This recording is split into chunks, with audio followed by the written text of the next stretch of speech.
UP विधानसभा चुनाव से पहले उत्तर प्रदेश बीजेपी ने अपने नए प्रदेश संगठन की घोषणा की और इस लिस्ट में एक नाम ऐसा है जिसके कारण यूपी की राजनीतिक गलियारों में थोड़ी हलचल मच गई है। ये नाम है पूजा पाल का। बीजेपी ने उन्हें उत्तर प्रदेश का प्रदेश उपाध्यक्ष बना दिया। ये वही पूजा पाल है जो कुछ समय पहले तक समाजवादी पार्टी की विधायक थी। वही पूजा पाल जिन्हें अखिलेश यादव ने पार्टी विरोधी गतिविधियों के आरोप में बाहर का रास्ता दिखाया था।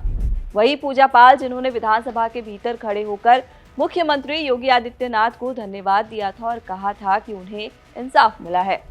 लेकिन आखिर एक विधायक की ये कहानी इतनी चर्चा में क्यों है और क्यों एक राजनीतिक नियुक्ति पूरे उत्तर प्रदेश में सुर्खियां बन गई?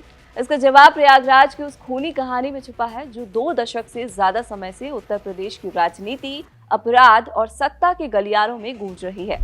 एक तरफ था उत्तर प्रदेश का सबसे चर्चित माफिया राजनेता अतीक अहमद और दूसरी तरफ थी पूजा पाल जिनके पति की शादी के महज 9 दिन बाद हत्या कर दी गई। आज की इस कहानी में आपको इन सवालों के जवाब मिलेंगे। पूजा पाल कौन है?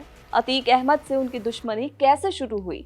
उमेश पाल हत्याकांड ने उनकी जिंदगी कैसे बदल दी?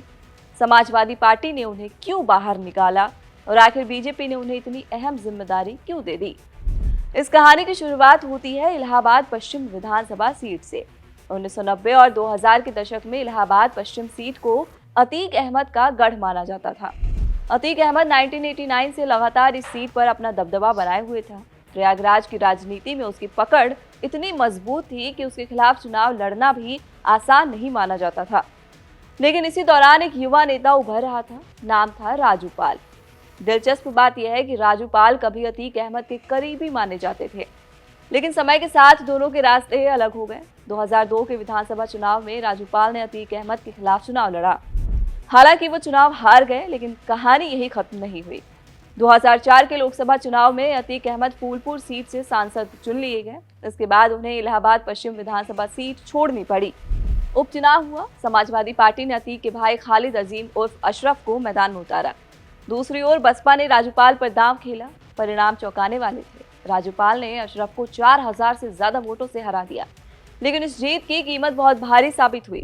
25 जनवरी 2005 को राजूपाल की शादी को मुश्किल से 9 दिन हुए थे। प्रयागराज के नेहरू पार्क के पास दिन दहाड़े उनकी गाड़ी पर हमला हुआ। हमलावरों ने गोलियों की बौछार कर दी। राजूपाल की मौके पर ही मौत हो गई।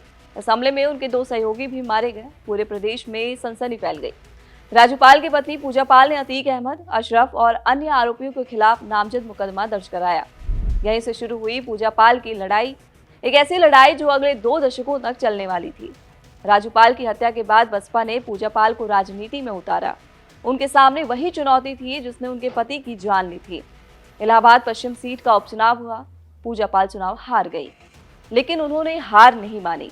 2007 में बसपा ने फिर उन्हें टिकट दिया। इस बार उन्होंने जीत दर्ज की और 2012 में उन्होंने वो कर दिखाया जिसकी शायद बहुत कम लोगों ने उम्मीद की थी। उन्होंने चुनावी मैदान में उतरे अतीक अहमद को हरा दिया।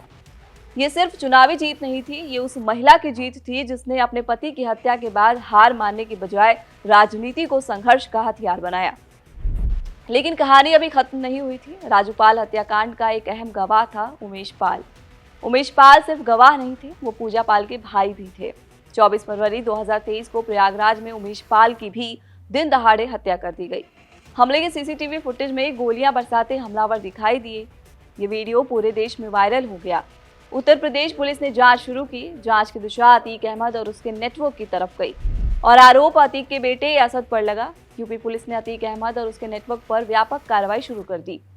अतीक की संपत्तियों पर बुलडोजर चला। मुख्यमंत्री योगी आदित्यनाथ ने विधानसभा में कहा था कि माफिया को मिट्टी में मिला देंगे।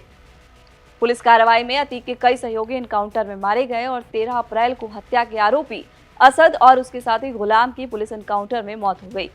इसके 2 दिन बाद ही अतीक अहमद और उसके भाई अशरफ को पूछताछ के लिए प्रयागराज लाया गया। 15 अप्रैल 2023 को मेडिकल जांच के लिए ले जाते समय दोनों की कैमरों के सामने गोली मारकर हत्या कर दी गई। ये घटना पूरे देश में सुर्खियां बनी। उमेश पाल और राजूपाल दोनों की कहानी अतीक अहमद से जुड़ी हुई थी। जब अतीक का नेटवर्क टूटने लगा तो पूजा पाल ने खुलकर योगी सरकार की कार्रवाई का समर्थन करना शुरू कर दिया। विधानसभा के विशेष सत्र में उन्होंने कहा, मैं मुख्यमंत्री का धन्यवाद करती हूँ, उन्होंने मेरी बात सुनी और मुझे न्याय दिलाया। मैंने अपना पति खोया है जो इस सदन के माननीय सदस्य थे। ये बात किसी से छिपी नहीं है। पूरा पूरा सदन जानता है कि उनकी हत्या कैसे हुई थी और किन लोगों ने की थी। मैं धन्यवाद देना चाहती हूँ माननीय मुख्यमंत्री जी को, जिन्होंने मेरे छुपे हुए उन आंसुओं को देखने का काम किया जो वर्षों में किसी ने देखने का काम नहीं किया। मेरा दुख, मेरा तकलीफ माननीय मुख्यमंत्री जी ने देखने का काम किया और सही मायने में मुझे न्याय दिलाने का और देने का काम किया। ये बयान राजनीतिक रूप से बहुत बड़ा था क्योंकि उस समय पूजा पाल समाजवादी पार्टी की विधायक थी और समाजवादी पार्टी लगातार योगी सरकार की आलोचना कर रही थी और इस बयान के बाद सपा नेतृत्व पूजा पाल से नाराज हो गया। फरवरी 2024 के राज्यसभा चुनाव में उन पर कथित तौर पर पार्टी लाइन से अलग जाकर मतदान करने का भी आरोप लगा। इसके बाद विधानसभा में योगी सरकार की खुलकर तारीफ ने विवाद और बढ़ा दिया। इस बयान के कुछ ही घंटों के भीतर समाजवादी पार्टी ने उन्हें निष्कासित कर दिया। निष्कासन पत्र में पार्टी विरोधी गतिविधियों और अनुशासनहीनता का हवाला दिया गया।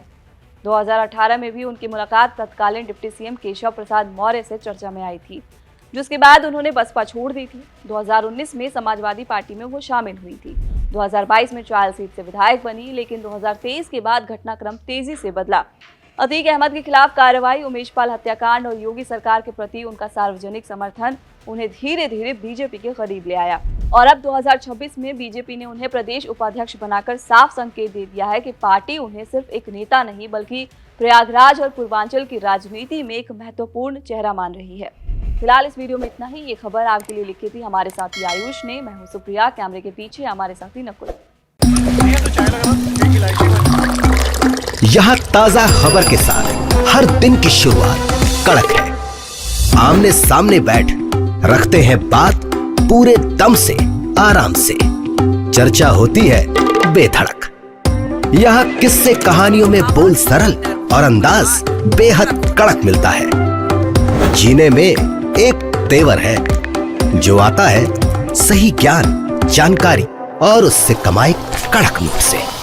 इधर मौके पर चौका नहीं छक्का लगा जलवा दिखाते हैं। कड़क क्रिकेट से अपने रोमांच को जो बढ़ाते हैं। यहाँ की हर बात का मिजाज एक है, मिजाज कड़क।